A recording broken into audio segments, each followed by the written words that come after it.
السلام عليكم ورحمة الله وبركاته. إن الحمد لله نحمده ونستعينه ونستغفره ونؤمن به ونتوكل عليه ونعوذ بالله من شرور أنفسنا. من يهده الله فلا مضل له ومن يضلل فلا هادي له ونشهد أن لا إله إلا الله وحده لا شريك له ونشهد أن سيدنا وحبيبنا وحبيب ربنا وطبيبنا وطبيب قلوبنا محمدا عبده ورسوله أرسله الله كافة للناس بشيرا ونذيرا وداعيا إلى الله بإذنه سراجا وقمرا منيرا. أما بعد فقد قال الله تبارك وتعالى في كلامه المجيد وفي فرقانه الحميد. بسم الله الرحمن الرحيم. والذين هاجروا في سبيل الله ثم قتلوا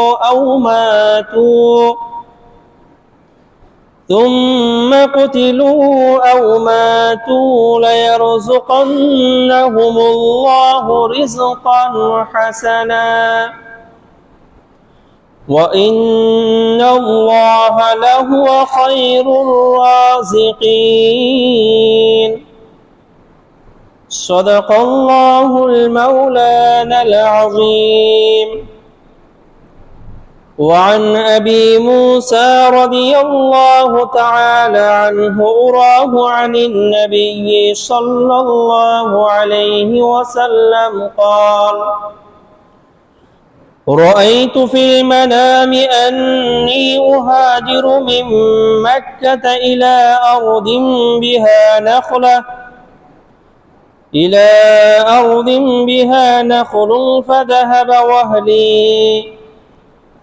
فذهب وهلي إلى أنها اليمامة أو هجر، فإذا هي المدينة يثرب، أو كما قال عليه الصلاة والسلام.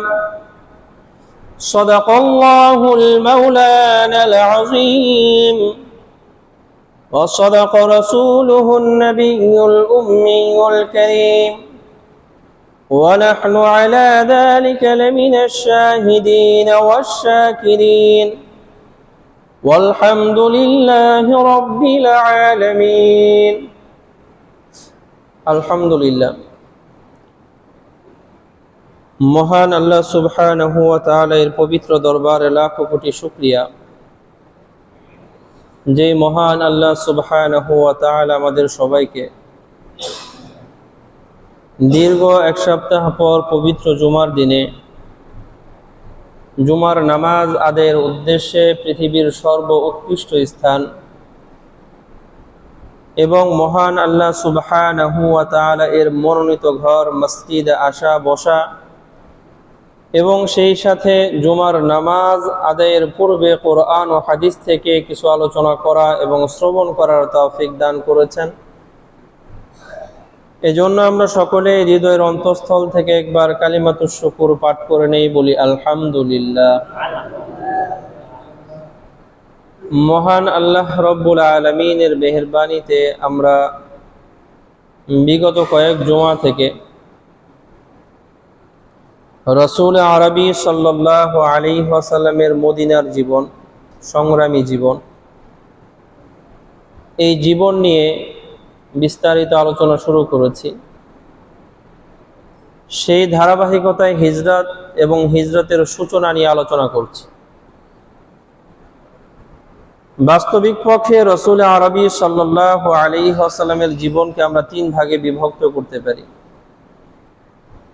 একটা ভাগ হলো নবুয়তের পূর্ববর্তী সময়। রাসূল আরবি সাল্লাল্লাহু আলাইহি ওয়াসাল্লাম 40 বছর বয়সে নবুয়ত পান।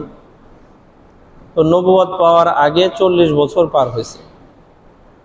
এই জন্মের পর থেকে নবুয়ত পাওয়ার আগ পর্যন্ত এটা রাসূল সাল্লাল্লাহু আলাইহি ওয়াসাল্লামের জীবনের একটা অধ্যায়, যে অধ্যায়ের সাথে কোনো সুন্নাত, কোনো ইবাদতের সম্পর্ক নেই। শুধুমাত্র নববী আখলাক, রাসূল আরবি সাল্লাল্লাহু আলাইহি ওয়াসাল্লামের পবিত্র স্বভাব চরিত্র, যেই চরিত্র মক্কার প্রত্যেকটা মুশরিকের হৃদয়ে বিগলিত করে দিয়েছিল, যে আচার ব্যবহার মক্কার কুরাইশদের দিলের মধ্যে রাসূল আরবি সাল্লাল্লাহু আলাইহি ওয়াসাল্লামকে স্থান করে দিয়েছিল। নবুয়তের আগ পর্যন্ত নামাজ, রোজা, হজ, যাকাতের কোনো মাসআলা মাসাইল নাই। রাসূল আরবি সাল্লাল্লাহু আলাইহি ওয়াসাল্লামের জীবনের দ্বিতীয় পাঠ হলো নবুয়ত পাওয়ার পর থেকে হিজরতের আগ পর্যন্ত। যেই সময়টা ছিল রাসূল আরবি সাল্লাল্লাহু আলাইহি ওয়াসাল্লামের গোপনে ইসলামের প্রচার করা এবং কাফেরদের অত্যাচার সহ্য করা, সবর করা, পরীক্ষা দেওয়ার সময়। তৃতীয় এবং শেষ ধাপ ছিল রাসূল আরবি সাল্লাল্লাহু আলাইহি ওয়াসাল্লামের হিজরত পরবর্তী সময়, অন্যায়ের বিরুদ্ধে রুখে দাঁড়ানোর সময়। তো মূলত শরীয়তের মাসআলা মাসাইল এগুলোর সূচনা হয়েছে রাসূল সাল্লাল্লাহু আলাইহি ওয়াসাল্লামের নবুয়ত থেকে। তো নবুয়ত এবং হিজরত এই দুইটা বিষয়কে আল্লাহ রাব্বুল আলামিন খুব কাছাকাছি এনে দিয়েছেন। কিভাবে কাছাকাছি করে দিয়েছেন?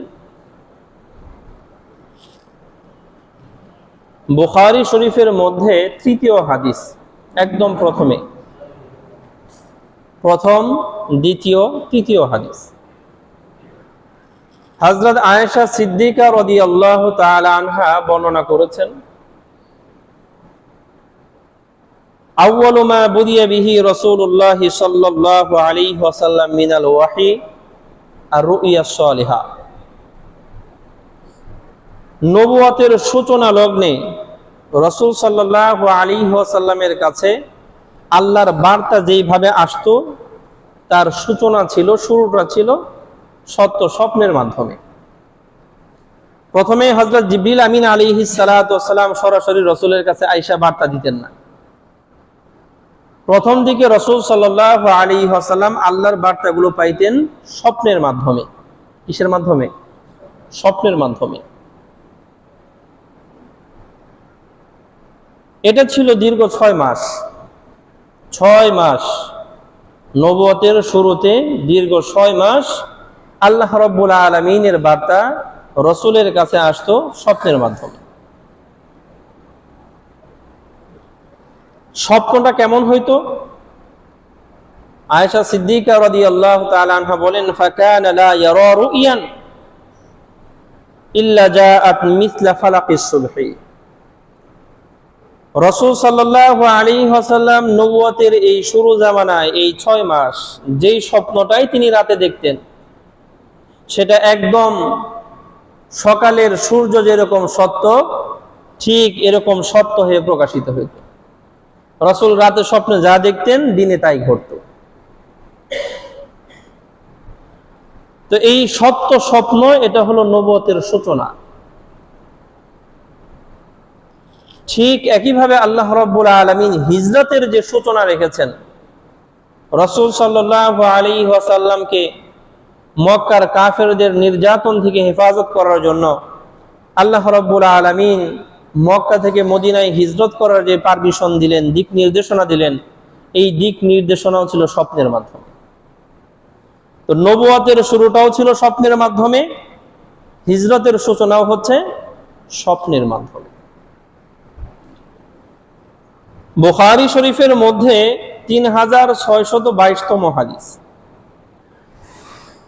রাসূল আরবি সাল্লাল্লাহু আলাইহি ওয়াসাল্লাম থেকে হযরত আবু মুসা আশআরী রাদিয়াল্লাহু আনহু বর্ণনা করেছেন যে রাসূল বলেন, রাআইতু ফিল মানাম, আমি স্বপ্নে দেখেছি। রাসূল বলতেছেন আমি স্বপ্নে দেখেছি, আন্নী উহাজিরু মিন মক্কা, যে আমি মক্কা থেকে হিজরত করে যাচ্ছি। কোথায় যাচ্ছেন? ইলা আরদিন বিহা নাখলা, এমন এলাকায় যাচ্ছি যে এলাকায় অনেক পরিমাণে খেজুর গাছ আছে। কি গাছ? খেজুর গাছ। তো খেজুর গাছ বিশিষ্ট একটা এলাকাতে আমি হিজরত করে মক্কা থেকে চলে যেতেছি। এখন আল্লাহ রাব্বুল আলামিন স্বপ্নে কোন শহরের নাম জানায়া দেন নাই, স্বপ্নে কোন শহরের নাম জানায়া দেন। তো রাসূল সাল্লাল্লাহু আলাইহি ওয়াসাল্লাম ভাবতে লাগলেন এটা কোন শহর হইতে পারে যে শহরে অধিক পরিমাণ খেজুর গাছ আছে। রাসূল ভাবতে লাগলেন। তো রাসূল সাল্লাল্লাহু আলাইহি ওয়াসাল্লাম বলেন, ফাযাহাবা ওয়াহলি ইলা আন্নাহা আল-ইয়ামামা আও হাজার, আমার ধারণা হলো এই এলাকাটা হয়তো ইয়ামামা হবে অথবা হাজার হবে। মক্কার অদূরে দুইটা এলাকা শহর, একটার নাম হলো ইয়ামামা আর একটার নাম হলো হাজার। ইয়ামামা যে অঞ্চল, সেই অঞ্চলেও অনেক পরিমাণে খেজুরের বাগান আছে, আবার হাজার যে অঞ্চল, সেই এলাকাতেও অনেক পরিমাণ খেজুরের বাগান আছে। তো রাসূল সাল্লাল্লাহু আলাইহি ওয়াসাল্লাম বলেন, আমার ধারণা হলো যে এই যে স্বপ্নে দেখলাম মক্কা থেকে হিজরত করে খেজুরের বাগান বিশিষ্ট এলাকায় আমি যাচ্ছি, সেই এলাকা হয়তো ইয়ামামা হবে অথবা হাজার হবে। কিন্তু পরবর্তীতে দেখা দিল ফাইদা হিয়া আল মাদিনা ইয়াসরিব, রাসূল সাল্লাল্লাহু আলাইহি ওয়াসাল্লাম বলেন কিন্তু না, পরবর্তীতে প্রকাশিত হলো মক্কা থেকে খেজুর গাছ বিশিষ্ট যে এলাকাতে আমার হিজরত হবে সেই এলাকা হলো মদিনা, যার পূর্ববর্তী নাম ছিল ইয়াসরিব। তাহলে রাসূল আরবি সাল্লাল্লাহু আলাইহি ওয়াসাল্লামের নবুয়তের সূচনা যেরকম সত্য স্বপ্নের মাধ্যমে হয়েছে, হিজরতের সূচনাটাও আল্লাহ রাব্বুল আলামিন ঠিক সত্য স্বপ্নের মাধ্যমেই ঘটিয়েছেন। তো হিজরত এটা নবুয়তের পুনর্জীবন। রাসূল সাল্লাল্লাহু আলাইহি ওয়াসাল্লাম মক্কায় নবুয়তের যে কাজগুলো গোপনে ভয়ে ভয়ে করতে হয়েছে, ঠিক সেই কাজগুলোই আল্লাহ রাব্বুল আলামিন মদিনার জীবনে প্রকাশ্যে নির্ভয়ে প্রচার প্রচারণা করার সুযোগ দান করে দিয়েছে। নবুয়ত আরো পাকাপোক্তা হয়েছে, নবুয়তের দায়িত্ব আরো সুন্দর করে সুচারুভাবে পালন করার একটা মওকা, একটা সুযোগ আল্লাহ রাব্বুল আলামিন করে দিয়েছেন হিজরতের মাধ্যমে। আল্লাহ। তো হিজরত এবং নবুয়ত উভয়টার সূচনা আল্লাহ রাব্বুল আলামিন একই ধাঁচে করে দিয়েছেন, একই ধাঁচে সত্য স্বপ্নের মাধ্যমে। মক্কার কাফেরদের নির্যাতনে অতিষ্ঠ হওয়ার পরে রাসূল আরবি সাল্লাল্লাহু আলাইহি ওয়াসাল্লাম প্রথম সাহাবায়ে কেরামদেরকে হাবশার দিকে হিজরত করার পারমিশন দিয়েছিলেন যে তোমরা হাবশায় হিজরত করো। অনেক সাহাবী প্রথম ধাপে হাবশায় হিজরত করেছেন, কিন্তু পরবর্তীতে যখন রাসূল আরবি সাল্লাল্লাহু আলাইহি ওয়াসাল্লামকে আল্লাহ রাব্বুল আলামিন স্বপ্নে হিজরতের একটা স্থান দেখায় দিলেন, পরবর্তীতে জানায় দিলেন সেটা হবে মদিনা, তখন সাহাবায়ে কেরাম মদিনার দিকে হিজরত করার মনস্থ করলেন যে মদিনায় যেতে হবে। তো রাসূল আরবি সাল্লাল্লাহু আলাইহি ওয়াসাল্লাম যখন সাহাবায়ে কেরামদেরকে দিক নির্দেশনা দিলেন যে পরবর্তী হিজরত হবে কোন দিকে, মদিনার দিকে, তখন একজন একজন করে অনেক সাহাবী মদিনার দিকে হিজরত করতে শুরু করেছেন। তো রাসূল আরবি সাল্লাল্লাহু আলাইহি ওয়াসাল্লামের সবচেয়ে ঘনিষ্ঠ বন্ধু বড় মাপের সাহাবী হযরত আবু বকর সিদ্দিক রাদিয়াল্লাহু তাআলা আনহু, তিনিও নিয়ত করছেন আমিও হিজরত করব। আবু বকর সিদ্দিক তিনিও নিয়ত করেছেন আমিও হিজরত করে মক্কা থেকে মদিনাতে পাড়ি জমাবো। বুখারী শরীফের মধ্যে 5807তম হাদিস। হযরত আয়েশা সিদ্দিকা রাদিয়াল্লাহু তাআলা আনহা বলেন, আবু বকর সিদ্দিক রাদিয়াল্লাহু আনহু হিজরত করার পরিপূর্ণ প্রস্তুতি নিয়ে ফেলছেন, হিজরতে চলে যাবেন। তো রাসূল সাল্লাল্লাহু আলাইহি ওয়াসাল্লামকে যখন আবু বকর সিদ্দিক জানাইলেন, রাসূল আমি হিজরতের প্রস্তুতি নিয়েছি, তখন রাসূল সাল্লাল্লাহু আলাইহি ওয়াসাল্লাম আবু বকরকে বললেন, এই পাশ দিয়ে উমর রাদিয়াল্লাহু আনহু হিজরতের প্রস্তুতি নিয়েছেন। 60-70 জন মানুষকে একত্রিত করে হযরত উমর ফারুক রাদিয়াল্লাহু আনহু মক্কা থেকে হিজরত করে মদিনায় চলে যাচ্ছেন। রাসূল বলেন যাও।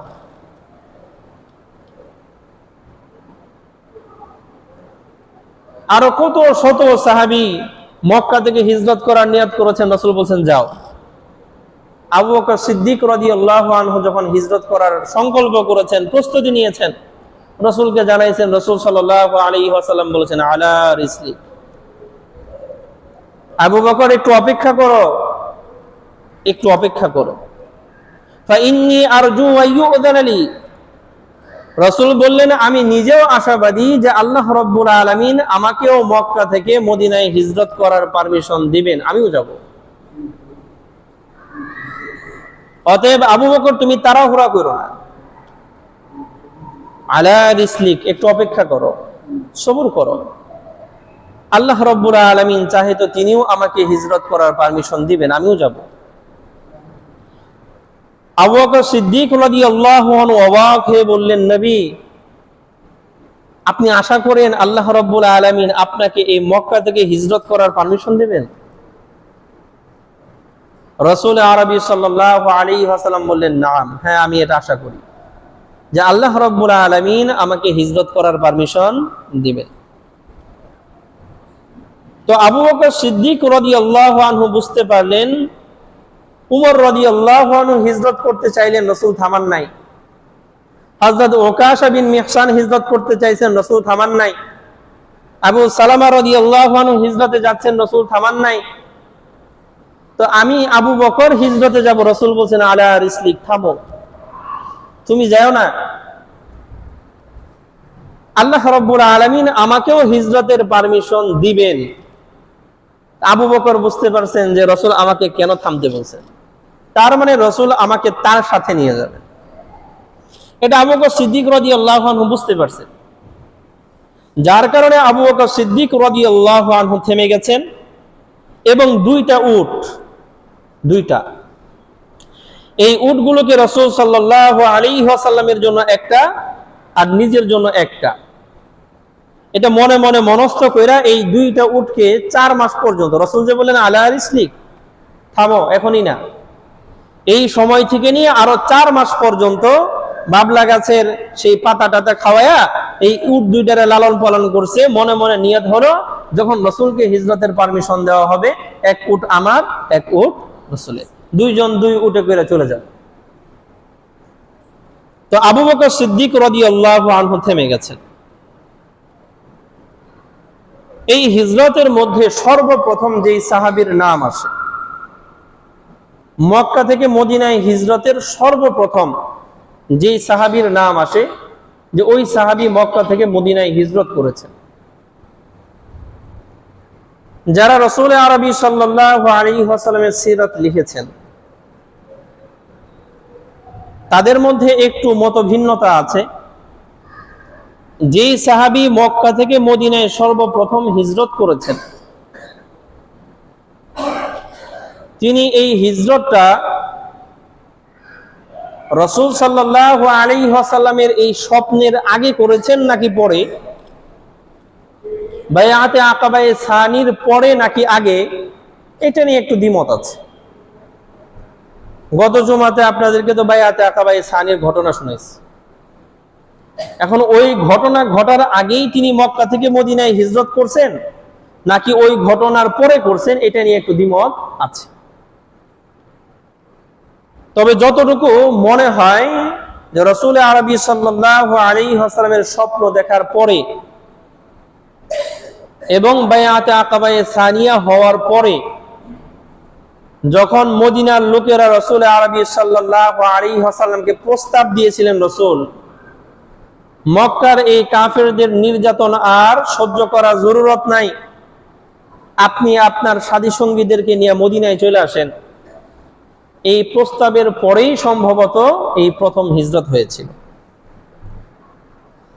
সর্বপ্রথম যেই সাহাবী মক্কা থেকে মদিনায় হিজরত করেন সেই সাহাবীর নাম হলো আবু সালামা। নাম কি? আবু সালামা। আমরা যারা মাদ্রাসায় পড়ি আর পড়াই, হাদিসের কিতাবে অসংখ্য অগণিতবার এই আবু সালামার নাম আসে। আবু সালামা মানে কি? আবু সালামার মানে হলো সালামার বাবা। তো আবু সালামা এটা তার নাম না, তার নাম তো আলাদা, কিন্তু আল্লাহ রাব্বুল আলামিন তার ঔরস থেকে এমন একটা সন্তান, ছেলে সন্তান দান করছেন, সন্তানের নাম রাখছেন সালামা। সালামাহু এই শব্দের অর্থ হলো আল্লাহ রাব্বুল আলামিন তাকে নিরাপদে রাখো, সালামা এই নাম রাখছেন। আল্লাহ রাব্বুল আলামিন একটা ফুটফুটে সন্তান দিয়েছেন, সন্তানটা দেখতে অনেক সুন্দর হয়েছে, এমন সুন্দর হয়েছে যে আশপাশের প্রতিবেশী মহিলারাও মাঝে মাঝে এই বাড়িতে এসে বলতেন, সালামার একটু কুলে দাও, একটু কুলে রাখি। বাচ্চাটা দেখতে এত সুন্দর যে তারা কুলে রাখতেও মহিলাদের ভালো লাগতো, একটু কুলে রাখি। যখন এই সন্তানের জন্ম হয়েছে, সন্তানের নাম রাখছে সালামা। এর পরবর্তীতে আবু সালামা রাদিয়াল্লাহু আনহু তিনি পছন্দ করতেন যে মানুষ আমাকে আমার নামে না ডাকুক, আমাকে আমার ছেলের দিকে সম্পৃক্ত করে সালামার বাপ বলে ডাকুক। ঠিক একইভাবে এই আবু সালামার স্ত্রী উম্মে সালামা রাদিয়াল্লাহু তাআলা আনহা, তিনার নামও উম্মে সালামা না, তিনারও একটা নাম আছে। এই যে আমরা হাদিস পড়ি আর পড়াই, সচরাচর নামগুলো পাওয়া যায় না, এই নামগুলোতেই প্রসিদ্ধ হয়ে গেছে। উম্মে সালামা মানে কি? সালামার মা। এটা ওনার নাম না, কিন্তু এই সন্তানকে এতটাই মহব্বত করতেন যে মায়েও চাইতো যে মানুষ আমাকে আমার নামে না চিনুক, মানুষ আমাকে আমার এই সন্তানের মা হিসেবে জানুক, যে এই হলো, এই নারী হলো সালামার মা। এখন দুইজনের নাম, একজনের নাম হলো আবু সালামা, আরেকজনের নাম হলো উম্মে সালামা। স্বামী হয়ে গেছে সালামার বাবা, স্ত্রী হয়ে গেছে সালামার মা। তো আবু সালামা রাদিয়াল্লাহু আনহু রাসূলের কাছ থেকে পারমিশন নিয়েছেন, রাসূল আমি মক্কা থেকে হিজরত করে মদিনায় যাইতে চাই। রাসূল পারমিশন দিয়েছেন। আবু সালামা রাদিয়াল্লাহু আনহু, তার স্ত্রী উম্মে সালামা এবং সন্তান সালামা, এই তিনজন প্রস্তুতি নিয়েছেন মক্কা থেকে মদিনার দিকে হিজরত করবেন। তো প্রস্তুতি নিয়ে একটা উটের মধ্যে তিনজন সওয়ার হয়েছেন, স্বামী, স্ত্রী আর ছোট বাচ্চা। মক্কা থেকে হিজরত করে মদিনায় চলে যাবেন। তো রওনা করেছেন। মক্কা থেকে কিছু দূর যাওয়ার পরে একটা এলাকা আছে, যে এলাকার নাম হলো আবতাহ। সেই এলাকায় গিয়ে পৌঁছাইছেন। আর এই দিক দিয়ে আবু সালামা, সে তো মুসলমান হয়েছে, তার স্ত্রী উম্মে সালামা সেও তো মুসলমান, কিন্তু আবু সালামার বংশের লোকেরা মুসলমান হয় না এখনো। উম্মে সালামার বংশের মানুষেরা এখনো মুসলমান হয় নাই, তারা মুশরিক। এখন স্ত্রীর পরিবারের লোকেরা জানতে পারছে যে আবু সালামা আমাদের মেয়ের সাথে নিয়ে মক্কা থেকে হিজরত করে মদিনায় চলে যেতেছে। মক্কা থেকে হিজরত করে মদিনায় চলে যাওয়ার মানে কি? অনিশ্চিত জীবনের দিকে যাওয়া, অনিশ্চিত গন্তব্যের দিকে যাওয়া। মদিনায় আমাদের পরিচিত কেউ নাই, আমাদের কোনো আত্মীয় স্বজন নাই, মদিনাতে আমাদের কোনো জায়গা জমি কেনাও নাই, মদিনায় কোনো ঘর বাড়িও নাই, থাকার জায়গাও নাই, চাষাবাদেরও কিছু নাই, ব্যবসা বাণিজ্যও নাই, আত্মীয় স্বজন নাই, যাইবো কই, থাকবো কই, খাইবো কই? কথা বলছেন না? এখন এই আবু সালামা তার স্ত্রী উম্মে সালামাকে নিয়ে রওনা দিছে মদিনার দিকে। যখন তার স্ত্রীর পরিবার জানতে পারছে, বংশের লোকেরা জানতে পারছে, তখন তাদের দিলের মধ্যে জাগছে আবু সালামা যাইবো যাক, কিন্তু আমাদের মেয়ে উম্মে সালামারে নিয়ে যাইবো অনিশ্চিত ভবিষ্যতের দিকে, অনিশ্চিত গন্তব্যের দিকে, এটা তো আমরা হইতে দিব না। তারা দৌড়ে গেছে, গিয়া সে আবতা নামক জায়গায় গিয়া তাদেরকে পাইছে। পাওয়ার পরে এই উম্মে সালামা রাদিয়াল্লাহু তাআলা আনহার বংশের লোকেরা বলতেছে, আবু সালামা, তোমার হিজরত করতে মনে চাই, তুমি যাও। তোমার নতুন এলাকায় যাইতে মন চাইতেছে, যাও। অনিশ্চিত গন্তব্যে যাইতে মনে চাই, যাও, কিন্তু আমরা আমাদের মেয়েকে নিতে দিব না। এটা বইলা মেয়ের আটকায় দিছে, মেয়ের নিতে দিব না। এখন আবু সালামা রাদিয়াল্লাহু আনহুর বংশের লোকেরা যখন দেখলো যে উম্মে সালামার বংশের লোকেরা মেয়ের যাইবার দিব না, এখন আবু সালামার বংশের লোকেরা বলতেছে, আপনারা যেহেতু আপনাকে মেয়ের যাইবার দিবেন না, তাহলে আমরাও আমার নাতির আপনাকে দিব না, সালামারে দিব না। এই জন্য এই সালামারে তারা দিছে টান। আবার উম্মে সালামা নানার বংশের যারা আছে তারাও তারা দিছে টান। এই টানাটানি করতে করতে বাচ্চার হাত জোড়া ছুটে গেছে, হাতের জোড়া ছুটে গেছে। যাই হোক, পরবর্তীতে এই বাবার বংশের লোকেরা সালামারে নিয়ে গেছে। তো উম্মে সালামারে নিয়ে গেছে নানার বংশের লোকেরা, আর সালামারে নিয়ে গেছে দাদার বংশের লোকেরা। এখন আবু সালামা একা মক্কা থেকে মদিনায় হিজরতে চলে গেছে। তিনজন তিন জায়গায়, স্বামী হইল মদিনায়, আর স্ত্রী হইল তার বাপের বাড়িতে, আর সন্তান হইল তার দাদার বাড়িতে। আবু সালামা এক জায়গায়, উম্মে সালামা আরেক জায়গায়, সালামা আরেক জায়গায়। আল্লাহ, চিন্তা করেন। উম্মে সালামা রাদিয়াল্লাহু তাআলা আনহা নিজে বলেন, আমি প্রতিদিন সকালবেলায় এই আবতা নামক জায়গাতে আসতাম, যেই জায়গা থেকে আমারে আর আমার স্বামী আর বাচ্চারে তিনজনে পৃথক করে দিছে। এই জায়গায় আমি প্রতিদিন আসতাম, সকালে আইসা সকাল থেকে নিয়ে সন্ধ্যা পর্যন্ত কান্নাকাটি করতাম, এরপরে সন্ধ্যা আবার বাড়ি ফিরে যাইতাম। পরের দিন আবার আসতাম, আইসা আবার সারাদিন কান্নাকাটি করতাম। বলেন তো, স্ত্রী এক জায়গায়, তার স্বামী আরেক জায়গায়, কলিজার টুকরা ছেলে আরেক জায়গায়, মনে কি শান্তি পাওয়া যায়? কথা বলেন না। এই পরিস্থিতি একবার কল্পনা করেন না। আপনি আপনার স্ত্রীর অনেক মহব্বত করেন, স্ত্রীও আপনার অনেক মহব্বত করে, সন্তানটারে এত মহব্বত করেন যে সন্তানের নামে নিজেদের নাম রাখছেন। এই সন্তান এক জায়গায়, আপনি আরেক জায়গায়, আপনার স্ত্রী আরেক জায়গায়, কারোর সাথে কারো যোগাযোগের কোনো সুযোগ নেই। ভালো লাগবে? বলেন না। মনে হয় অনুধাবন করতে পারতেছেন না। কল্পনা করেন না একবার। এই বিষয়টা ঠিক ওই সময়ই উপলব্ধি হবে যখন আমরা এই বিষয়টা নিজে ফিল করবো, হ্যাঁ, এই পরিস্থিতিটা কেমন হইতে পারে। উম্মে সালামা রাদিয়াল্লাহু তাআলা আনহা বলেন, আমি প্রতিদিন গিয়ে কান্না করতাম, প্রতিদিন সকাল থেকে সন্ধ্যা পর্যন্ত। কেন কান্না করতেন একটু খেয়াল করেন। উহুদ যুদ্ধের সময় হযরত আবু সালামা রাদিয়াল্লাহু তাআলা আনহু তিনি আহত হন। আহত হওয়ার পরে এই আহত হয়েছেন, অসুস্থ হয়েছেন, এই অসুস্থতায় তিনি মারা গেছেন পরবর্তীতে। তো রাসূল আরবি সাল্লাল্লাহু আলাইহি ওয়াসাল্লাম সাধারণভাবে সবাইকে বলতেন, আল্লাহ রাব্বুল আলামিন যদি কোনো বিপদে ফেলেন, তখন তোমরা একটা দোয়া পড়বা। দোয়া হলো, ইন্না লিল্লাহি ওয়া ইন্না ইলাইহি রাজিউন, আল্লাহুম্মা আজুরনি ফি মুসিবাতি ওয়া খুলুফ লি খায়রাম মিনহা। আল্লাহ, আমার এই বিপদে আপনি বিনিময় দান করেন। এই যে আমি সবর করতেছি না, আমার সব দেন। আর এই যে যেই জিনিসটা আমার উপর, যেই বিপদটা আসছে, আমি যেই জিনিসটা হারায় ফেলছি, এর চাইতে দামি বস্তু আপনি আমারে দিয়ে। এই দোয়া রাসূল সাল্লাল্লাহু আলাইহি ওয়াসাল্লাম আমাদেরকে শিখাইছেন। কোনো বিপদে পড়লে, কোনোভাবে ক্ষতিগ্রস্ত হইলে এই দোয়া পড়া। এই যে আমরা বাজারে থাকি, ব্যবসা করি, অনেক সময় তো ব্যবসায় ক্ষতিগ্রস্ত হই না এরকম?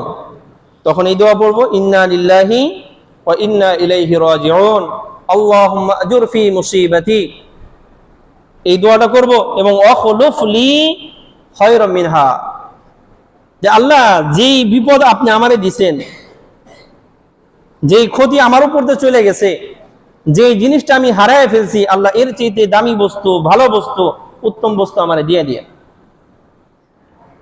তো আবু সালামা রাদিয়াল্লাহু তাআলা আনহুর যখন ইন্তেকাল হয়ে গেছে, রাসূল সাল্লাল্লাহু আলাইহি ওয়াসাল্লাম সেই বাড়িতে গিয়ে উম্মে সালামাকে বলছেন, উম্মে সালামা তুমিও এই দোয়া পড়ো, যেহেতু তোমার স্বামী মারা গেছে তুমিও আল্লাহর কাছে এই দোয়া করো, ইন্না লিল্লাহি ওয়া ইন্না ইলাইহি রাজিউন,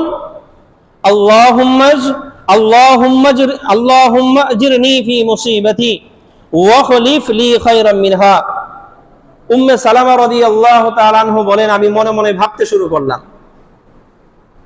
যে আমার স্বামী আবু সালামা মারা গেছে, রাসূল আমাকে দোয়া শিখিয়ে দিলেন, আল্লাহর কাছে দোয়া করো, আল্লাহ আমাকে যেন এর চাইতে ভালো কিছু দান করেন। আবু সালামা গেছে, এর চাইতে ভালো কিছু যেন আল্লাহ আমাকে দান করেন। এই দোয়া যে রাসূল আমারে শিখিয়ে দিলেন, এই দোয়া যে আমি পড়ব। এখন আবু সালামার প্রতি উম্মে সালামার ভালোবাসা, মহব্বত কত বেশি ছিল, স্ত্রী স্বামীকে কতটা ভালো জানতো, একটু খেয়াল করেন। এই জমিনে আবু বকর সিদ্দিক রাদিয়াল্লাহু আনহু জীবিত, যে আবু বকর সিদ্দিক হলেন আমাদের এই উম্মতের সর্বশ্রেষ্ঠ ব্যক্তি। এই উম্মতের যেই ব্যক্তির মাধ্যমে জান্নাতের উদ্ভাবন হবে তার নাম হলো আবু বকর। সেই আবু বকর সিদ্দিক রাদিয়াল্লাহু আনহু জীবিত আছেন, ওমর, উসমান, আলী জীবিত আছেন, আরো কত শত হাজার হাজার সাহাবী জীবিত আছেন। স্বামী মারা গেছে, রাসূল সাল্লাল্লাহু আলাইহি ওয়াসাল্লাম স্ত্রী আবু সালামাকে, উম্মে সালামাকে বলতেছেন, তুমি আল্লাহর কাছে দোয়া করো যে আল্লাহ আমার স্বামীরে তো আপনি নিয়ে নিছেন, এর চাইতে ভালো কিছু আমারে দিয়েন। আর উম্মে সালামা বলতেছেন, আমি মনে মনে ভাবতেছি আবু সালামার চাইতে ভালো কে আছে, আবু সালামার চাইতে ভালো, বলেন না, আবু সালামার চাইতে ভালো কে আছে? তিনি বলতে লাগলেন, মান খায়রুম মিন আবি সালামা সাহিবিন নবী সাল্লাল্লাহু আলাইহি ওয়াসাল্লাম, রাসূলের সাহাবী আমার স্বামী আবু সালামার চাইতে ভালো কে আছে? আবু বকর জীবিত আছে, কিন্তু তিনার চোখে আবু বকরের চাইতেও ভালো তিনার স্বামী। উমর রাদিয়াল্লাহু আনহু জীবিত আছেন, কিন্তু তিনার দৃষ্টিতে উমরের চাইতেও শ্রেষ্ঠ তার স্বামী। হযরত আলী, উসমান জীবিত আছেন, কিন্তু আলী উসমানের চাইতে তার কাছে ভালো হলো তার স্বামী। স্ত্রী স্বামীকে কতটা মহব্বত করত। আমাদের ঘরে আমাদের স্ত্রীর কাছে সারা দুনিয়ার সবচেয়ে অপ্রয়োজনীয় কোনো ব্যক্তি যদি থাকে, ওইটা হলো তার স্বামী। আমাদের বর্তমান জামানায় বলেন না, সারা দুনিয়ার মধ্যে সবচেয়ে অকর্মা যদি কেউ থাকে, এটা ওর স্বামী। সারা দুনিয়ার মধ্যে সবচেয়ে হাবাগুবা যদি কেউ থাকে, এটা তার স্বামী। সারা দুনিয়ার মধ্যে সবচেয়ে যদি খারাপ কেউ থাকে, এটাও তার স্বামী। আমাদের বর্তমান জামানার অবস্থা হলো এইটা। তো উম্মে সালামা রাদিয়াল্লাহু তাআলা আনহু বলতেছেন, রাসূল তা আমাকে দোয়া শিখাইলেন যে আল্লাহর কাছে দোয়া করো, আখলিফ লি খায়রাম মিনহা, যে আল্লাহ যা নিছেন তার চাইতে দামি কিছু আমারে দেন। কারণ আমার আবু সালামার আমি হারাইছি, আবু সালামার চাইতে ভালো কে আছে? আবু সালামার চাইতে ভালো কে আছে? আল্লাহ আমারে কারে দিব? আল্লাহ, স্ত্রী স্বামীকে কতটা মহব্বত করতেন, কত ভালো জানতেন। আর যে একজন স্ত্রী তার স্বামীকে কি এমনি ভালো জানে, নাকি ভালো জানা আমার স্ত্রী আমাকে ভালো জানবে, সেই আচরণটাও তার সাথে করতে হবে? কথা বলেন না। স্ত্রী যে আমাকে ভালো জানবে, স্ত্রী যে মনে করবে যে সারা দুনিয়ার মধ্যে সবচেয়ে ভালো পুরুষটা আমি পাইছি, সবচেয়ে ভালো পুরুষটা আমার, এটা যে সে ফিল করবে, মনে করবে, মনে করার জন্য তো তারে বুঝাইতে হবে যে না, আমি তোমার জন্য সবচেয়ে ভালো। এই আচরণটা তো তারে দেখাইতে হইব। তা আবু সালামা অবশ্যই উম্মে সালামাকে সেই আচরণ দেখাইছে, যার কারণে উম্মে সালামা মনে করছে আমার স্বামী আবু বকরের চাইতেও ভালো, আমার স্বামী উমরের চাইতেও ভালো, আমার স্বামী আলীর চাইতেও ভালো, আমার স্বামী উসমানের চাইতেও ভালো। যার কারণেই তো তিনি মনে মনে ভাবতেছেন, রাসূল তো আমাকে দোয়া করতে বলছেন যে আবু সালামা গেছে, তুমি আল্লাহর কাছে দোয়া করো, আল্লাহ এর চাইতে ভালো কাউরে আমারে জোটায় দিও, এর চাইতে ভালো কি আছে? তো স্বামীকে এই পরিমাণ মহব্বত করতেন। সেই স্বামী এক জায়গায়, সে এক জায়গায়, সন্তান আরেক জায়গায়। অস্থির লাগবে না? এই জন্য প্রতিদিন এসে এই আবতা নামক জায়গায় তিনি কান্নাকাটি করেন। আল্লাহ। উম্মে সালামা রাদিয়াল্লাহু তাআলা আনহা বলেন, এরপরেও রাসূল যেহেতু আমাকে বলছেন দোয়া করো, আমি দোয়া করছি। রাসূল যেহেতু আমাকে বলছেন দোয়া করো, আমি দোয়া করেছি। পরবর্তীতে আল্লাহ রাব্বুল আলামিন আমাকে রাসূল মিলাই দিয়েছেন। কি মিলাই দিয়েছেন? তিনি উম্মাহাতুল মুমিনিন হয়ে গেছেন, আমাদের মা হয়ে গেছেন, রাসূলের স্ত্রী হয়ে গেছেন। তো এই যে দোয়া, উনি ভাবতেছেন আবু সালামার চাইতে ভালো কে আছে। ওনার চিন্তা রাসূল পর্যন্ত যায় না, আবু বকর পর্যন্ত গিয়ে ঠেকছে যে এই উম্মতের মধ্যে আবু সালামার চাইতে ভালো কে আছে। উনি দোয়া করছেন, রাসূল যেহেতু দোয়া করতে বলছেন, পরবর্তীতে আবু সালামা রাদিয়াল্লাহু তাআলা আনহুর চাইতেও শ্রেষ্ঠ পায়ে গেছেন। উম্মে সালামা বলেন পরবর্তীতে আল্লাহ আমার রাসূল মিলাই দিয়েছেন, দোয়া করছেন। এই জন্য এই দোয়াটা আমরা যে কোনো বিপদ আপদে করবো ইনশাআল্লাহ। আল্লাহ রাব্বুল আলামিন তৌফিক দান করেন। তো উম্মে সালামা আবতা নামক জায়গায় এসে প্রতিদিন সারাদিন কান্নাকাটি করে, সারাদিন। তো তার বংশের কিছু যুবকেরা দেখা একটা বছর এইভাবে পার হয়েছে, 1 বছর। কিছু যুবকের দিলের মধ্যে মায়া লাগছে, আমাদের বংশেরই একটা মেয়ে সারাদিন কান্নাকাটি করে, বিষয়টা কেমন। তার স্বামীর কাছ থেকে আলাদা করে রাখছি, তার সন্তানের কাছ থেকে আলাদা করে রাখছি, এই জিনিসটা কতটা খারাপ। তো এই যুবকেরা গিয়ে উম্মে সালামা রাদিয়াল্লাহু তাআলা আনহার পরিবারের কাছে গিয়ে বলছে, তোমাদের দিলে কি একটু মায়া লাগে না? তোমাদের এই মেয়েটা আজ 1 বছর প্রতিদিন এই আবতা নামক জায়গায় গিয়ে সারাদিন কান্নাকাটি করে, তোমাদের দিলে মায়া লাগে না? তারে কেন তার স্বামী সন্তানের কাছ থেকে আলাদা করে রাখছো, মায়া লাগে না তোমাদের? তারা যাইতে দাও, সে তার স্বামীর কাছে যাক। এই কথাগুলো যখন যুবকেরা গিয়ে বলছে, তখন ওই পরিবারের লোকেরা ভাইবা চিন্তা দেখলো, হ্যাঁ সত্যিই তো, আমাদেরই মেয়ে 1 বছর হয় স্বামীর জন্য কান্নাকাটি করে, সন্তানের জন্য কান্নাকাটি করে, আমরা তারা যাইতে দেই না। এই জিনিসটা কতটা অমানবিক দেখায়। পরে তারা পারমিশন দিচ্ছে, ঠিক আছে যাক। তো এরপরে এই যুবকেরাই আবার গেছে আবু সালামার বংশের লোকের কাছে, পরিবারের কাছে, যাই বলতেছে এই যে বাচ্চা সালামা, তারা এই 1 বছর হয় বাবা আর মায়ের কাছ থেকে আলাদা করে রাখছো, তোমাদের কি হৃদয়ের মধ্যে একটু কষ্ট লাগে না? এই কাজ কেমনে করছো? তখন তারা বলছে ঠিক আছে, তাহলে সালামাও চলে যায়। তো সালামা এবং উম্মে সালামা, ছোট বাচ্চা এবং একজন মহিলা। উম্মে সালামা রাদিয়াল্লাহু তাআলা আনহার বংশের লোকেরা বলতেছে, মেয়ে তুমি কেমনে যাইবা?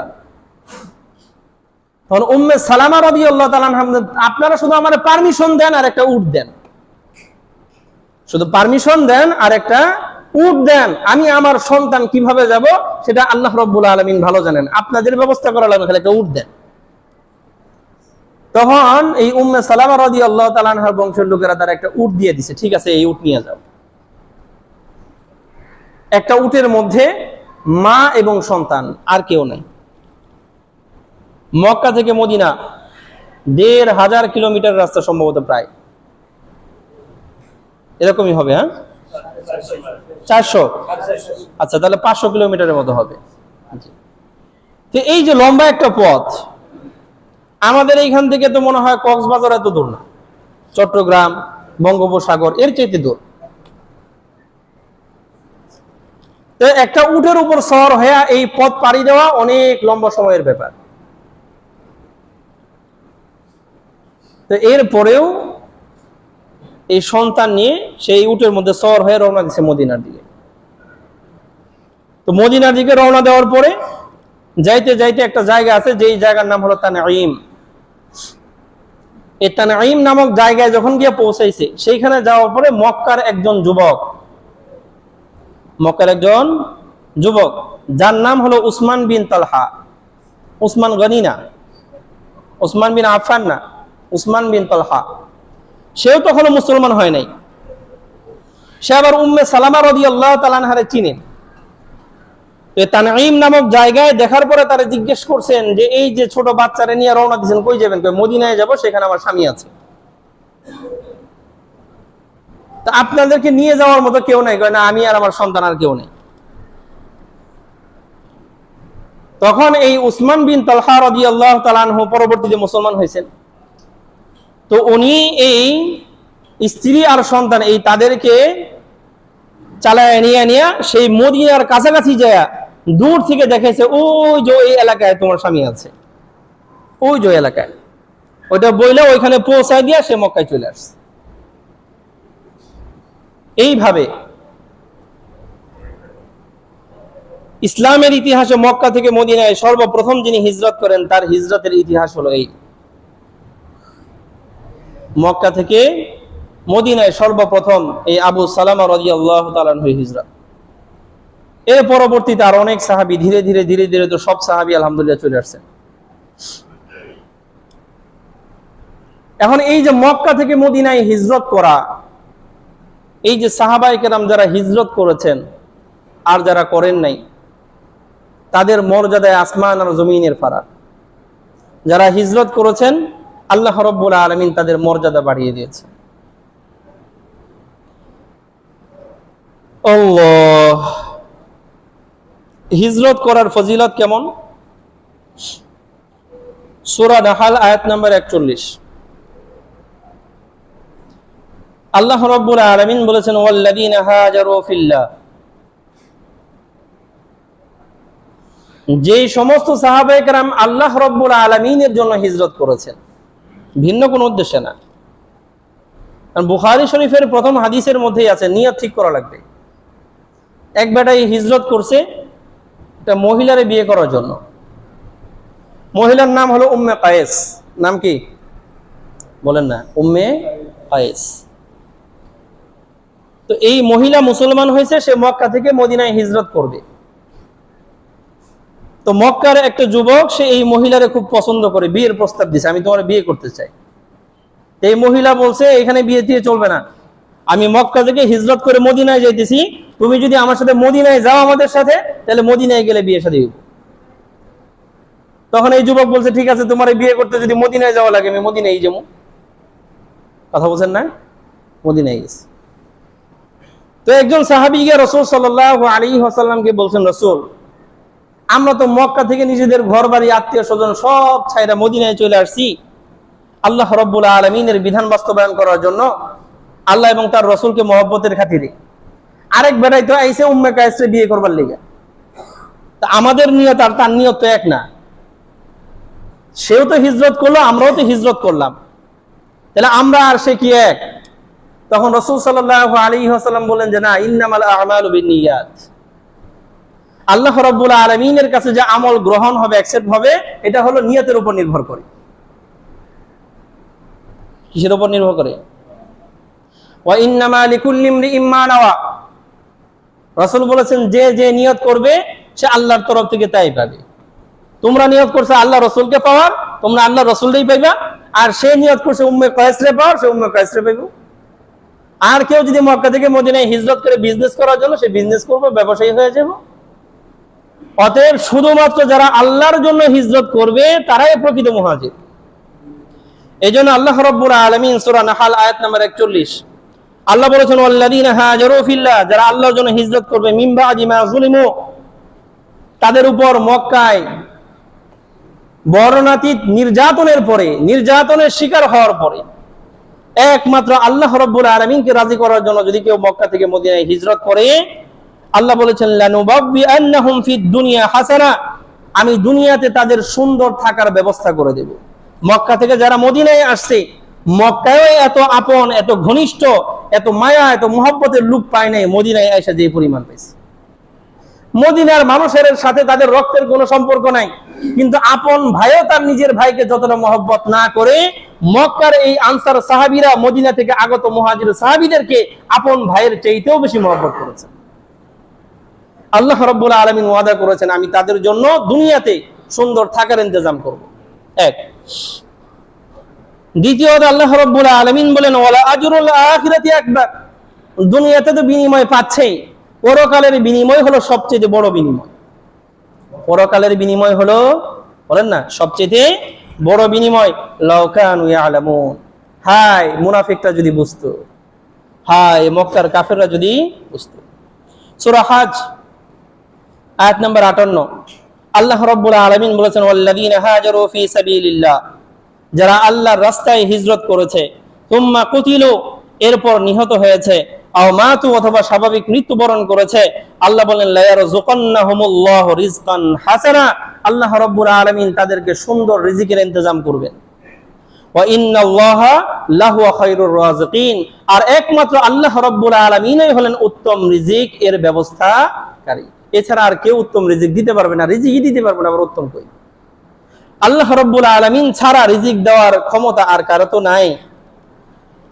সূরা তাওবা আয়াত নম্বর 20, আল্লাহ রাব্বুল আলামিন বলেছেন আল্লাযীনা আমানু ওয়া হাজারু ওয়া জাহাদু ফি সাবিলিল্লাহ, যে সকল মানুষেরা ঈমান আনছে, এরপরে মক্কা থেকে মদিনায় হিজরত করেছে, এরপরে হিজরত করার পরে আবার আল্লাহর রাস্তায় বিভিন্ন যুদ্ধে অংশগ্রহণ করেছে, বিআমওয়ালিহিম ওয়া আনফুসিহিম, নিজেদের জান আর মাল খরচ করেছে, আল্লাহ রাব্বুল আলামিন বলেন আ'যামু দারাজাতান ইনদাল্লাহ, তাদের মর্যাদা আল্লাহ রাব্বুল আলামিনের কাছে সবচেয়ে বড়। যারা হিজরত করে নাই তাদের তুলনায় যারা ঈমান এনেছে, হিজরত করেছে, পরবর্তীতে যুদ্ধে অংশগ্রহণ করেছে, তাদের মর্যাদা আল্লাহর কাছে হলো আ'যাম, সবচেয়ে বড়, আ'যাম। ওয়া উলাইকা হুমুল ফাইজুন, আল্লাহ রাব্বুল আলামিন বলেছেন প্রকৃতপক্ষে তারাই হলো সফলকাম।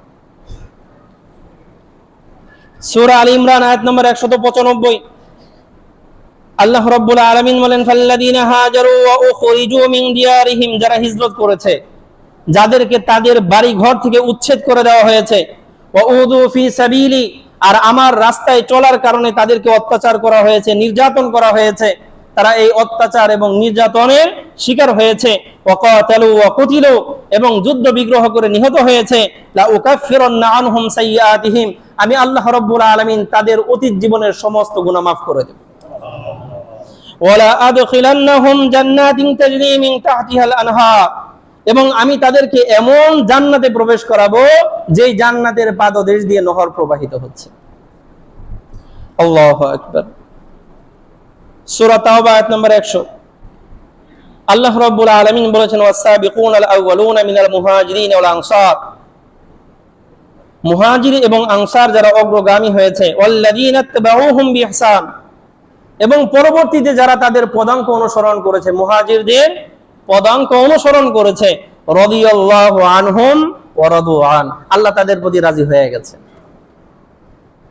আল্লাহ রাব্বুল আলামিন একজন মানুষের প্রতি রাজি হয়ে গেছেন, সন্তুষ্ট হয়ে গেছেন, এর চাইতে বড় পাওয়া এই দুনিয়াতে আর কিছু, আল্লাহ খুশি হয়ে গেছেন। আল্লাহু আকবার। সহিহ মুসলিম শরীফের মধ্যে 121তম হাদিস, হযরত আমর বিন আস রাদিয়াল্লাহু আনহু বর্ণনা করেন যে আমি রাসূলের কাছে গেছি মুসলমান হওয়ার উদ্দেশ্যে। তো রাসূল সাল্লাল্লাহু আলাইহি ওয়াসাল্লাম বলেছেন ঠিক আছে, হাত সামনে বাড়াও, আমার হাতে হাত রেখে কালিমা পড়ো। তখন আমর ইবনুল আস রাদিয়াল্লাহু আনহু বলতেন রাসূল, আমি তো মুসলমান হব, তবে একটু শর্ত আছে। কি আছে বলেন না? শর্ত আছে, এই শর্ত যদি আপনি পূরণ করেন তাহলে মুসলমান হন। তো রাসূল সাল্লাল্লাহু আলাইহি ওয়াসাল্লাম বলেন তাশতারিতু বিমাযা, কি শর্ত করতে চাও? তখন আমর ইবনুল আস রাদিয়াল্লাহু আনহু বলেন রাসূল, আজকে তো মুসলমান হব, এর আগ পর্যন্ত যে এই জীবনটা কাটাইছি, এই জীবনে কি পরিমাণ অন্যায় করেছি, কি পরিমাণ আল্লাহ রাব্বুল আলামিনের নাফরমানি করছি, তার তো কোনো হিসাব নাই। আগে কথা দেন যে আমার অতীত জীবনের সব গুনাহ মাফ, তাইলে মুসলমান হব। বুঝছেন নি শর্ত? অতীত জীবনের সব গুনাহ কি হবে? মাফ হবে। যদি এই শর্ত মেনে নেন তাইলে মুসলমান হব। তখন রাসূল সাল্লাল্লাহু আলাইহি ওয়াসাল্লাম আমর ইবনুল আস রাদিয়াল্লাহু আনহুকে বললেন আমা আলিমতা আন্নাল ইসলাম ইয়াহদিমু মা কানা ক্বাবলা, এই আমর ইবনুল আস, তুমি কি শর্ত করতে আসছো? তুমি কি জানো না যদি কেউ বিধর্মী থেকে ইসলাম ধর্ম কবুল করে আল্লাহ রাব্বুল আলামিন তার অতীত জীবনের সমস্ত গুনাহ মাফ করে দেন। তাহলে ইসলাম কবুল করলে অতীত জীবনের সব গুনাহ বলেন না মাফ। রাসূল সাল্লাল্লাহু আলাইহি ওয়াসাল্লামের নবুয়তের সূচনা হলো ইসলাম ধর্ম প্রচার করা। সেই ইসলাম কবুল করলে অতীত জীবনের সমস্ত গুনাহ মাফ। ওয়া আন্নাল হিজরাতা তাহদিমু মা কানা ক্বাবলা, রাসূল পাশাপাশি বলে দিলেন হিজরত। আল্লাহ রাব্বুল আলামিনের জন্য যদি কেউ নিজের মাতৃভূমি, জন্মভূমি, নিজের পৈতৃক সয় সম্পত্তি, আত্মীয় স্বজন ছেড়ে দ্বীনে ইসলামকে রক্ষা করার জন্য যদি কেউ হিজরত করে, আল্লাহ রাব্বুল আলামিন তারও অতীত জীবনের সমস্ত গুনাহ মাফ করে দেন। ইসলাম কবুল করলে অতীত জীবনের সব গুনাহ মাফ, এটা হলো নবুয়তের সূচনা। আর হিজরত করলে অতীত জীবনের সমস্ত গুনাহ মাফ। এটা হলো রাসূল সাল্লাল্লাহু আলাইহি ওয়াসাল্লামের জীবনের শেষ অধ্যায়ের সূচনা, হিজরত। যেই নবুয়ত আর হিজরত দুইটাকে আল্লাহ রাব্বুল আলামিন জমা করে দিয়েছেন স্বপ্নের মধ্যে। আজকে আলোচনা শুরুতেই বলেছি, নবুয়তের সূচনাও স্বপ্নের মাধ্যমে, হিজরতের সূচনাও স্বপ্নের মাধ্যমে। এখন বিষয় হলো এই যে হিজরতের এত মর্যাদা, এত ফজিলত, এই ফজিলত কেন? ফুকাহায়ে কেরাম এবং মুহাদ্দিসিনে ইজম অনেকগুলো কারণ বলেছেন। এর মধ্যে সবচেয়ে গুরুত্বপূর্ণ যে কারণ বারবার আপনাদের সামনে বলতেছি, সেটা হলো নিজের মাতৃভূমি ছেড়ে দেওয়া। আল্লাহ রাব্বুল আলামিনকে খুশি করার জন্য, আল্লাহর এই দ্বীনকে জিন্দা করার জন্য, এই যে আমরা যে দ্বীন ইসলাম পাইছি, কোরআন হাদিস পাইছি, ইচ্ছা মতো পড়তে পারতেছি, আমল করতে পারতেছি, এই একটা হাদিস শোনার জন্য কোথাও যাওয়া লাগে না, হাতের কাছে এই বই আছে, বই খুললে পাওয়া যায়, আলেম ওলামা আছে, জিজ্ঞেস করলেই পাওয়া যায়, এই যে সহজে ইসলাম পাওয়া যাইতেছে, এটা তাদের ত্যাগের বিনিময়। মক্কা থেকে মদিনায় হিজরত করে গেছে, যেই মদিনায় তাদের কোনো আত্মীয় নাই, যে মদিনায় তাদের কোনো বসত বাড়ি নাই, যে মদিনায় চাষাবাদ করার কোনো জমি তাদের নাই, যে মদিনায় তাদের কোনো ব্যবসা বাণিজ্য নাই, সেই মদিনায় একদম নিঃস্ব হইয়া ফকির বেশে, মক্কায় যারা ধনবান ছিল, সম্পদশালী ছিল, সমস্ত সম্পদ ফালায় দিয়া মদিনায় গিয়া তারা ফকির হয়েছে। যার কারণে আল্লাহ রাব্বুল আলামিন লিল মুহাজিরিন আল ফুকারা বলছেন, মুহাজিরদেরকে আল্লাহ রাব্বুল আলামিন বলছেন তোমরা তো ফকির, কারণ হিজরত করে মদিনায় চলে আসছো, এখন তার কোনো সম্পদ নাই, ফকির হয়ে গেছে। তো নিজের জন্মভূমি ছাইরা আরেক জায়গায় যাওয়া, এটা কতটা কষ্টের। নিজের আত্মীয় স্বজন ছাইরা আরেক জায়গায় থাকা কতটা কষ্টের, যারা দূরে থাকছে তারা না বোঝে। আমাদের এই যে এখানে যারা উপস্থিত আছেন, এমন অনেক মানুষ আছেন না বিদেশে থাকছেন 1 বছর, 10 বছর, 20 বছর থাকছেন না। এখন বলেন তো সেই বিদেশের জীবনটা কেমন ছিল? যে কয়দিনই থাকছেন, নিজের পরিবারে, নিজের বাড়িতে মা বাবা ভাই বোন আত্মীয় স্বজনের ভিড়ের মধ্যে থাকা, আর এক জায়গায় অচেনা এক জায়গায় কোনো আত্মীয় স্বজন নাই, সেইখানে একাকী থাকা, ওই দুইটার মধ্যে ব্যবধান আছে না? এইখানে না খাইলেও সুখ, ওইখানে খাইলেও সুখ নাই। অসুস্থ হয়ে পড়ে থাকবেন, আপনার মাথায় শুধু হাত দিয়ে দেখবে জ্বর আসছে কিনা, সেই লোকটাও নাই। আপনার নাপা ট্যাবলেট দরকার, ট্যাবলেট আইনা দিব, সেই লোকটাও নাই। ট্যাবলেট খাওয়ার সময় কখন হবে এটা বলার মতো কোনো ভাইও নাই, কোনো বোন নাই, মাও নাই, বাবাও নাই। কথা বলেন না? এই যে যারা বিদেশে থাকছেন তারা এই জিনিসটা উপলব্ধি করছেন যে আসলে এই যে পরিবার ছাড়া, আত্মীয় স্বজন ছাড়া থাকাটা কতটা কষ্টের। আল্লাহ, তো যাদের হিজরতের বিনিময়ে আল্লাহ রাব্বুল আলামিন আমাদেরকে এত কিছু দান করছেন, আমরা তাদের জন্য দোয়া করব সব সময়। আমরা তো সব সময় দোয়া করি, যখন সাহাবীদের নাম বলি তখনই দোয়া করি, রাদিয়াল্লাহু আনহুম ওয়া রাদু আন। সময় শেষের দিকে অল্প একটু কথা বলবো আপনাদের সামনে। হিজরত করার সবচেয়ে ফজিলত হওয়ার বড় কারণ যেটা হলো মক্কা থেকে মদিনায় যারা গেছেন, অনিশ্চিত গন্তব্যে গেছেন, ওইখানে কেউ আমারে থাকার জায়গা দেবে কিনা, আমার খাবার ইন্তজাম কেউ করবে কিনা, আমাকে কেউ মহব্বত করবে কিনা, আমার উপর কোনো বিপদ আপদ চাপলে কেউ আমার পাশে দাঁড়াবে কিনা, এই যে একটা অবস্থা ছিল, সেই অবস্থার কারণে হিজরতের মর্যাদা আল্লাহ রাব্বুল আলামিন এত বাড়ায় দিয়েছেন। হিজরত এত কষ্ট। আমাদের দেশ থেকে যারা বিদেশে যায় তারা বোঝে, আর দেশে থেকেও সবচেয়ে বেশি যারা বোঝে তারা হলো ইমাম আর মুয়াজ্জিন। কারা বলেন না? ইমাম আর মুয়াজ্জিন। এরা একটা জায়গায় যদি 30 থেকে 40 বছর পর্যন্তও থাকে। কোরআনের একটা আয়াত শোনাই দেই, সময় হয়তো হইব না, একটা আয়াত শোনাই। আলে ইমরান আয়াত নাম্বার 119। আল্লাহ বলেছেন, হা আনতুম উলাই তুহিব্বুনাহুম, রাসূল সাহাবী তোমরা তাদেরকে ভালোবাসো। এই যে মক্কার যারা কাফের আছে তাদেরকে ভালোবাসো, তোমাদের সাথে 5 ওয়াক্ত নামাজ পড়ে ভিতরে নিফাকি রাখে মুনাফিক, তাদেরকে তোমরা কি করো? ভালোবাসো। ওয়ালা ইউহিব্বুনাকুম, কিন্তু তারা কিন্তু তোমারে ভালোবাসে না, তারা তোমাদেরকে বলেন না ভালোবাসে না। অতুমিনুনা বিল কিতাবি কুল্লি, তোমরা তো পুরো কিতাবের উপর ঈমান রাখো, কোরআন হাদিস মোতাবেক চলতে চাও। ওয়া ইযা লাকুকুম ক্বালু আমান্না, আর তাদের সিফত হলো যখন তোমাদের কাছে আসে তখন বলে হ্যাঁ আমরা তো প্রকৃত মুসলমান, তারা এটা বলে। ওয়া ইযা খালাউ আদু আলাইকুম আল আনামিনা মিনাল গায়জ, আর যখন একাকী থাকে, তোমার থেকে দূরে থাকে, তখন রাগে তোমার উপর আঙ্গুল কামড়ায় কামড়ায় কর্মর করতে থাকে। কারণ তোমার তো দিল থেকে ভালোবাসে না। একটা দুঃখ, লম্বা একটা সময় যে আপনাদের সাথে থাকি, আপনাদের কেউ যদি অসুস্থ হয় আর আমার কান পর্যন্ত আসে যে অমুক অসুস্থ, আমার দিল থেকে দোয়া আসে।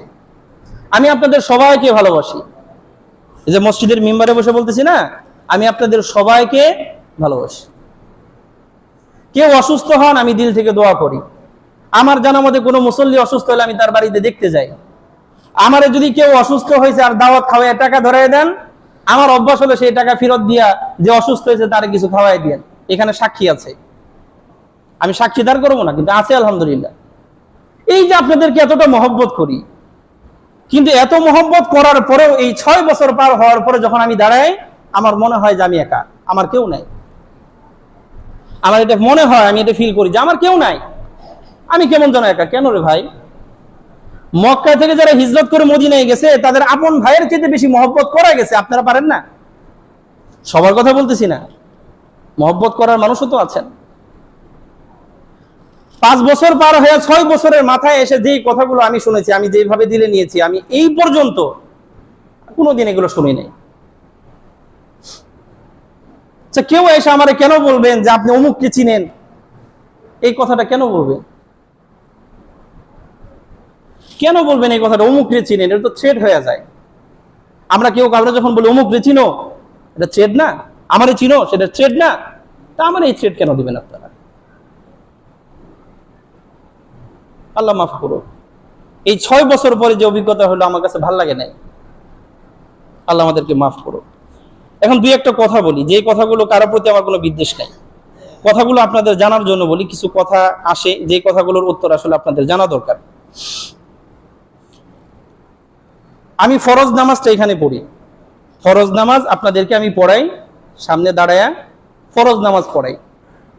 যেই ওয়াক্তে খুব বেশি ভিড় থাকে, পিছনে যাওয়া একটু কষ্টকর হয়, আপনাদের জন্য কষ্ট হবে, আমি সেই ওয়াক্তে পিছনে যাই না, বিশেষ করে মাগরিবে মুসল্লি বেশি হয়।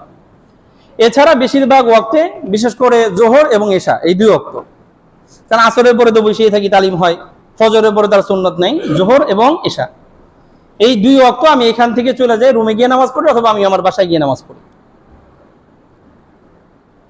এইটা নিয়ে 2টা কথা আসছে। একটা কথা আসছে, আল্লাহ মাফ করুক, যে হুজুর সুন্নত পড়ে না, আমি সুন্নত পড়ি না, এই কথা আসছে, আমার কান পর্যন্ত আসছে। আল্লাহ মাফ করুক। আমি এই যে এখানে যারা আছেন না, যেই নামাজি আছেন, এক ওয়াক্তের নামাজি থাকলেও আমার কারো প্রতি এই ধারণা নাই যে ও সুন্নত পড়ে না। আমি আপনাদের কারো প্রতি এই ধারণা করি না যে ওকে খালি ফরজ পড়ে সুন্নত পড়ে না, আমি করি না। তো আমার প্রতি আপনাদের এই ধারণা আসলো, যেখানে আমি আপনাদের মিম্বরে বসে এত কোরআন হাদিস শোনাই আর ইমাম সাহেব সুন্নত পড়ে না। আল্লাহ মাফ করুক। যদি কোনো মানুষ 2-1 ওয়াক্ত সুন্নত ছেড়েও দেয়, ইমাম আবু হানিফা সহ 4 ইমামের বক্তব্য, সে গুনাহগার হবে না? নিয়মিত যদি ছাড়ে তাহলে তার গুনাহ হবে। এটা হলো সুন্নত নামাজের বিধান। আর কারো প্রতি বাজে ধারণা করে, এটা হলো কবিরা গুনাহ। তাহলে আমি যদি সুন্নত ছাইড়াও দেই, গুনাহটা হলো সগীরা, যদি গুনাহ হয় নিয়মিত করি। আর আপনি যে আমার প্রতি ধারণা করলেন, আপনি তো কবিরা গুনাহ করে ফেলাইছেন, এটা হিসাব করা লাগবে তো। এই হলো একটা কথা। দ্বিতীয় কথা হলো যে আসলে এই যে এইখানে আমি ফরজ পড়াই, তারপরে সুন্নত এদিক ওদিক গিয়ে কেন পড়ি? আপনারা সবাই মিলে যদি পড়েন না হুজুর এখানেই পড়তে হবে, তাহলে আমি আপনাদেরকে, যে যারা আছেন এখানে, সবাইকে অশিক্ষিত বলেন? আপনারা অশিক্ষিত? আপনারা শিক্ষিত। আর বর্তমান জামানায় প্রত্যেকের হাতে মোটামুটি মোবাইল আছে, একটা হাদিস করলে গুড করে সার্চ দিতে পারবেন। একটা হাদিস আপনাদেরকে বলে আপনারা সার্চ দিবেন, আবু দাউদ শরীফ হাদিস নাম্বার 616, 616, এখনই সার্চ দেন। যাদের কাছে মোবাইল আছে, অ্যাপ আছে, আবু দাউদ শরীফ হাদিস নাম্বার 616। হাদিস নাম্বার কত? যারা মোবাইলে অ্যাপে অন্তত হাদিস বের করতে জানেন, সবাই এই সংখ্যাটা মনে রাখবেন, আবু দাউদ হাদিস নাম্বার 616। এই হাদিসটা বের করে দেখবেন আমি যা বললাম তাই আছে না ব্যতিক্রম আছে, আমারে পরে জানেন। রাসূল সাল্লাল্লাহু আলাইহি ওয়াসাল্লাম থেকে রাসূলের সাহাবী হযরত মুগীরা বিন শুবা রাদিয়াল্লাহু আনহু বর্ণনা করেছেন, রাসূল বলেছেন, লা ইউসাল্লিল ইমামু ফিল মাওদিইল্লাযী সাল্লা ফি, ইমাম সাহেব যেই জায়গায় দাঁড়ায়া ফরজ নামাজ পড়াইছে, ইমাম সাহেব যেন সেই জায়গায় সুন্নত না পড়ে। ইমাম সাহেব যেই জায়গায় দাঁড়ায়া ফরজ পড়াইছে সেখানে যেন সুন্নত না পড়ে। তো কই পড়বে? রাসূল বলেছেন হাত্তা ইয়াতাহাওয়ালা, একটু নড়ে চড়ে বসে এদিক সেদিক গিয়ে তারপরে সে নামাজ পড়বে। আবু দাউদ শরীফ হাদিস নাম্বার 616 রাসূলের এই হাদিস বের করবেন। এখন আপনারা বলেন, আপনাদের সবার কথা মানুন না রাসূলের কথা মানুন? বলেন না, আপনাদের কি ভয় লাগে? ভয় লাগে আপনাদের? আমি তো ভয় পাই না। আমি তো এই মসজিদের মিম্বারে বসে কতবার যে বলছি চাকরিরই ভয় পাই না।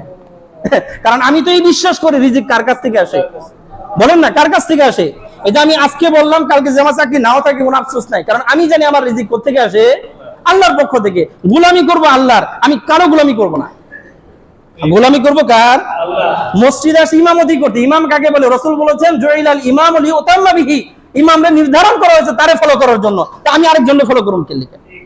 রাসূলের হাদিসে আছে আপনি ইমামরে ফলো করবেন। আমি যখন রুকুতে যাই তখন যদি রুকুতে না গিয়ে পরে রুকুতে যান, আপনার নামাজ হইব না। আমি যখন সিজদায় যাই তখন না গিয়ে যখন ইমাম সিজদায় গেছে এর মতো যাবো, আরেক সময় সিজদা যাবো, আপনার নামাজই হইব না। ইমামকে নির্ধারণ করেছে তারে ফলো করবেন, তা আমারে বলেন কেন আরেকজনকে ফলো করতে? আল্লাহ মাফ করুক, মাফ করুক। কথা উঁচা হয়ে যেতেছে, কিন্তু বিষয়টা হলো কি বলতেছি, কেন বলতেছি বোঝা দরকার। আল্লাহ মাফ করুক। ইমাম সাহেবকে জিজ্ঞেস করা যায়, হুজুর এই যে এখানে যে নামাজটা পড়েন না কেন? ইমাম সাহেব তো এই জবাবগুলো আপনারই দিয়ে দিত যে না আসলে হাদিসে এইভাবে আছে, এই জন্য আমি এই আমলটা করি। সুন্নত বেতর অনেক সময় গিয়ে বাড়িতে পড়ি, কেন পড়ি? আরেকটা হাদিস শোনায় দেয়, বুখারী শরীফ 731। রাসূল সাল্লাল্লাহু আলাইহি ওয়াসাল্লাম বলেছেন ইন্না আফদালাস সালাতি সালাতুল মারই ফি বাইতিহি ইল্লাল মাকতুবা, ফরজ নামাজ ছাড়া, কোন নামাজ? ফরজ নামাজ ছাড়া বাকি যত নামাজ আছে সুন্নত নফল যা পড়েন সবচেয়ে উত্তম হলো বাড়িতে পড়া। রাসূলের হাদিস। তা আমি বাড়িতে গিয়ে বেতর পড়ি, আপনার জ্বলে কেন? আমি বুঝি না। আল্লাহ মাফ করুক। এই যে হাদিসগুলো শোনাইলাম শুধুমাত্র এই যে আমার কষ্ট লাগছে, আমি তো আপনাদেরকে আপন ভাবি, আপনারা আপন ভাবেন না কেন? আমি তো আপনাদের পিঠে হাত রাখি, মুরব্বীদের মাথায় হাত রাখি, আমি দোয়া দেই, দোয়া চাই, তা আপনারা আমার সাথে আপন হইতে পারেন না? আল্লাহ মাফ করুক। আমি চাই সবাই আমার আপন হন, সবাই আমার ভাই হন।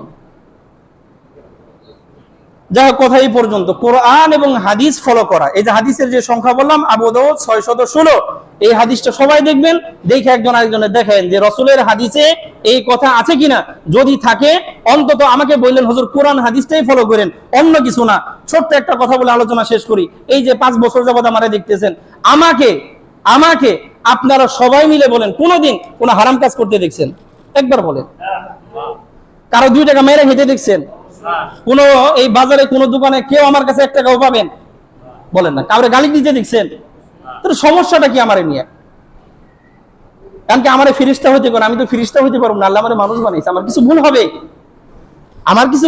আমার যদি ভুলই না হয় তাহলে আমি মানুষই হইতাম না, আমি কি হইতাম? আমার ভুল হবে, ভুল হবে না এমন না। আমার কোনো কিছু ভুল মনে হইলে আমারে গিয়ে বলবেন হুজুর আপনার এই কাজটাতে এরকম মনে হইলো, আমি ভুল হইলে বলবো আচ্ছা ভুল হয়ে গেছে আর করবো না। যদি ভুল না হয় আমি আপনারা বুঝাবো যে কোরআন হাদিস এরকম আছে। আল্লাহ রাব্বুল আলামিন আমাদের সকলকে হৃদয় স্বচ্ছ করে পরিষ্কার হৃদয়ে আল্লাহ রাব্বুল আলামিন আমাদের জীবন যাপন করার তৌফিক দান করেন। আমিন। ওয়া আখিরু দাওয়ানা আলহামদুলিল্লাহি রাব্বিল আলামিন।